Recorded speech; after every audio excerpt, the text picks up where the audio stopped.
বাবা কেমন আছে? এই তো ভালো ভালো আছে। দুপুরে গরুর মাংস খেয়ে কি একদম নাক টেনে ঘুমাচ্ছ? থেকে তো তোলা যাচ্ছে না। মাংস তো খাইতে পারি নাই বাবা।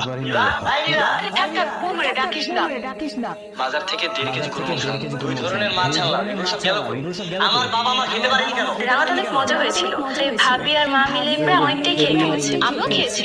তুমি কোনো টেনশন করবে না, আমি তোমার জন্য ফ্রিজে তুলে রেখেছি। তুমি আসো, তোমাকে আমি খেতে দিচ্ছি। আমার বাবা মা খেতে পারেনি এত বেশি করে বলা অব্দি খেয়ে আবার ফ্রিজে রেখে দিয়েছো। ওনাদের কি পেট নিয়ে ওনাদের খেতে মনে চায় না? এত দরদ? ঠিক আছে, তোমার যেটা এত দরদ বুঝলে তুমি রান্না করে খাওয়াতে পারো না? আমি কি তোমাকে না করেছি? মা ওই যে তোমার কাছে ওই দিন যে 20,000 টাকা দিয়েছিলাম না, মতিনটা বাসায় বানিয়ে দিয়েছি, ওর কাছে একটু দিয়ে দিও। হ্যাঁ আচ্ছা ঠিক আছে। মা, মতিন কি বাসায় গেছে? বাবারে, টাকাটা তো খুঁজে পাইতেছি না। টাকা খুঁজে পাইতেছে না মানে? টাকাটা নাই। সব বুঝতে পারছি। মা তুমি টেনশন করে আমি দেখতেছি। হ্যাঁ?